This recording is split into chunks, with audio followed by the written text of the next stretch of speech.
Okay, here's a question. We're going to get deep on this one. What was your childhood like? Okay. Is that Whoa.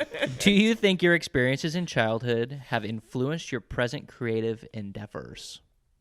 This is a very interesting one because I had to go back in the old D-Lock archives, the old brain archives.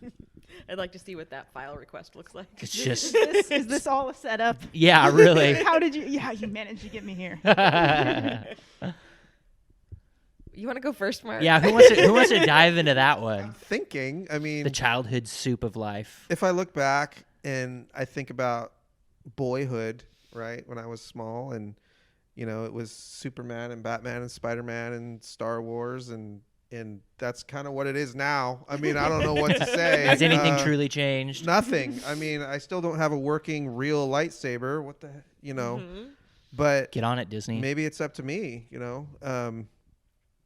I do think moving away from a very, non-fictional world where, like my mom, for example, she doesn't really like fiction as much. She likes true stories. She likes, biographies, and she likes history. And I'm kind of not that way. I'm much more, what if, and I think something in my little brain when I was a young boy did kind of set that course early for, broader than this, but, science fiction, fantasy, world building, storytelling. And I do find myself in the space where I want to make rather than study.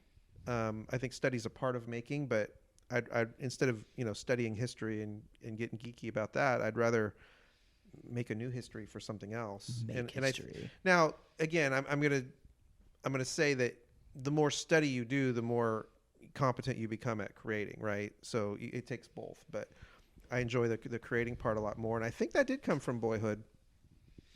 You've settled into kind of having a life in imagination land. Yeah, and I think part of it just most of my I can't turn my brain off. Like my mental space is very, very active. It goes until I'm completely asleep, and then when I wake up, it's just going again. And I'm sure everybody's different. Maybe I can't get in everybody else's head, but I can't really slow down the spinning in the head, and I found that channeling that into something tangible that other people can relate to is, something that brings me joy and gratitude. And so from a design perspective, I will say this, I'll just go back. Like I was a terrible graphic designer for a very, very long time. I'm one of those people that didn't have natural talent growing up. I earned it, right? I did the work. I spent much of my career. Cried many design tears. I cried many tears. First few Some of them pizza were menus designed. Yeah, I mean, I tried to give away for free. They said no. They're like, I please no. Please I take did it a lot away. of free work, especially in college and stuff like that, for like the pizza place down the street and the coffee shops. I'm like, hey, I'll do your menus and Cutting the teeth. give me a pizza, and I was super happy. I'm like, I don't have to pay for this I mean, pizza. I would work for pizza. Don't tell our clients that. Yeah. But And then I made like I a will. zine. oh no. Yeah, I made a zine and stuff like that, and so I got all these other creatives to put, their poems in there, and I still have those. I will not share them with you. Too bad. That'll be on like an after dark version of the ONEB podcast. That's right. The Outpost After Dark. So yeah, I mean, in retrospect, it's, I've lived a few more years than you guys. There have been some things that have been pretty consistent, and that's, I tend to lean towards fiction, towards telling, and creating a space for a mind to see something differently than it has before. What if it was different? What if it was, what if gravity reversed every 6 hours? Like what if these weird ideas, and a lot of people get joy out of that, and some people just, it's not their thing at all. I'm like, that's not realistic, right? So. Well, and one thing that I find very impressive about you is that you, going back to that childhood thing, you've managed to maintain that spirit of wonder and creativity and enthusiasm and newness, and also balance that with practical ability and ability to navigate in the world, and taxes and all of these things that come with actually the business of running a creative life. You want to raise, don't you?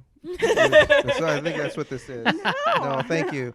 It's granted. It's yours, Krista. I say it's yours. Well, I recognize that ability because that's something that I struggle with. Like I have a lot of the creative and, you know, they live this fantasy world, but then those coming back down to reality and practicality are so difficult. So I think that's a really rare balance.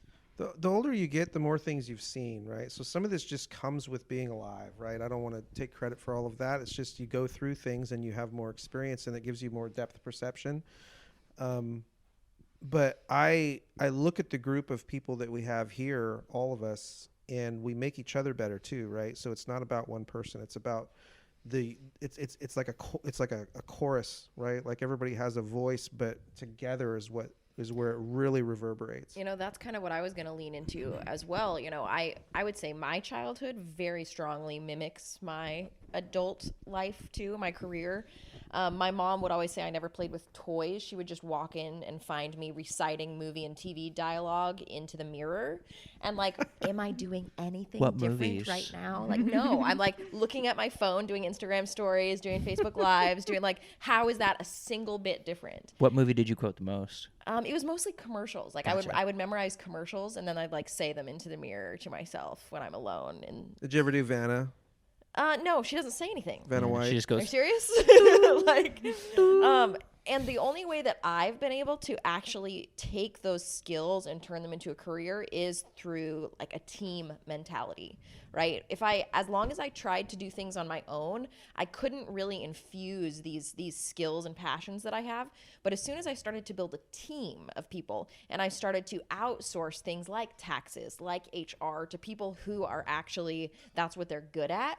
As soon as I started that mentality, then I was able to take all of these things that are alive inside me and have always been alive inside me and just be able to actually do them. Mm-hmm. So it sounds very similar to what you're talking about, where it's this chorus, right? You can't really unlock these parts of yourself until you've got this chorus and this support system. It's interdependence because we can't do we can't meet our potential alone, right? Like, I mean, you have to have other people make it stronger. I can't illustrate like Krista can. And Krista's illustrations bring things to life. And then Tom does writing and you know. He looked over at our couch to try to say something that we could do that he couldn't, and then he looked away. He was searching deep, Yeah, and he's like, and I he can just find looked away. nothing here. I'm like, back to the most talented person on the couches, Krista. Yeah, back to Krista. Let me ask. Talent. Let me ask Derek then. For you, I mean, what was your childhood like, and how does that impact your career? Well, I was born on a Tuesday, Oh, of course. November 24th, 1992. No, I was trying to think about what. Is that really your birthday? Yep, November 24th. 82? No, 1992. I was like, wait a minute. Not 82. Not 82. I'm a Sagittarius. Okay.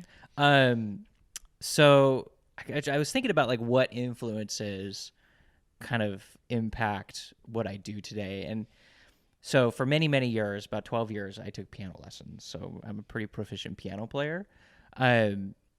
But that idea, I mean, I've always been kind of musically inclined in terms of how I look at things. I grew up on, you know, orchestration, going to the symphony, being exposed to a lot of those sorts of fine arts and musical things.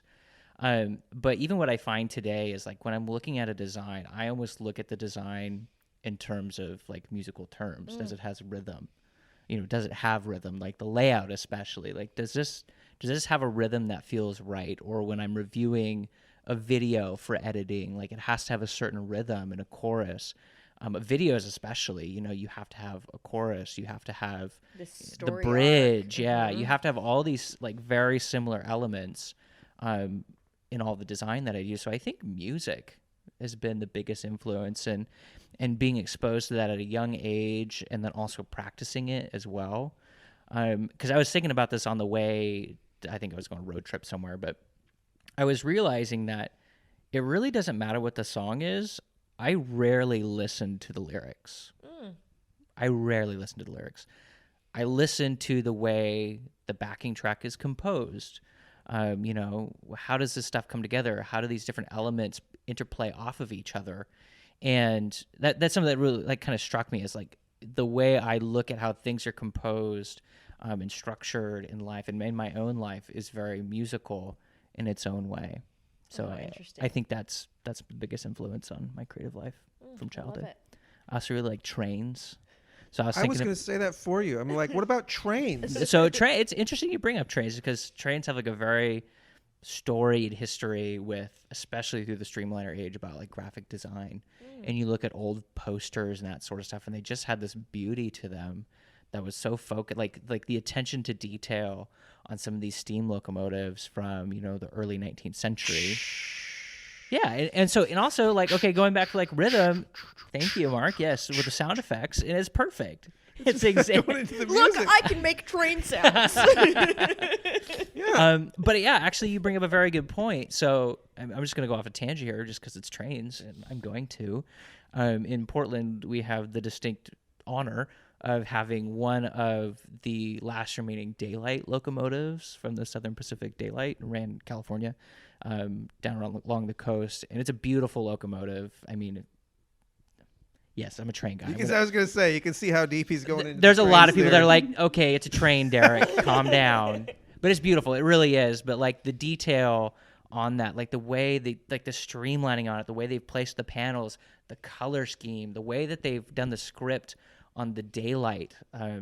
Like I encourage you, if just look up the daylight, Southern Pacific Daylight, and you'll know what I'm talking about. But it's just a beautiful mark, and it's kind of become a lost art in railways. So, but growing up with that and being exposed to that at a young age, much to the lament of my grandparents and parents, having to go to every single train thing imaginable, had an influence on me as well. So, trains and music, man, it's where it all started. Krista, have you always been this way? I have. Have you always been this way? I think you have. I feel like you have. That's why I ask it that way. Yes, as far back as I can remember.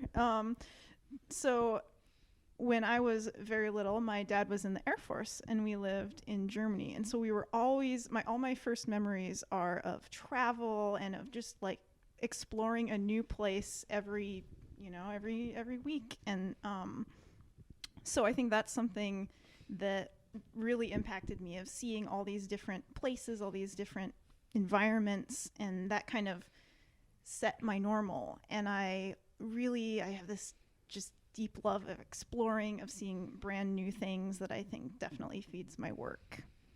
Like observation. She's hardly even in the office. We're just like, where's Krista? Like, she took off with her sketchbook. We have no idea where she went or when she's going to It's be it's back. like you when just we were don't in- see me because I'm sitting under my desk. under the desk. It's like we were in Gen Con and we were like, where's Kristen? Everybody was like, we don't know. We think she's drawing somewhere. We know she's drawing. We Yeah. just don't know where. I found her hidden between like 2 columns of boxes at one point. Yep. Just like shoved herself in the corner. Yep. It's true. Were I you, love were, it. were you able to capture a cicada when you were there and draw it? No, everybody told me I could not pick it up, and then I never found another one. So thanks, guys. Thanks for ruining it. Ouch.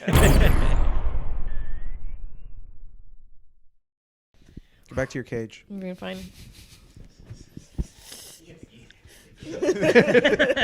Yes, master.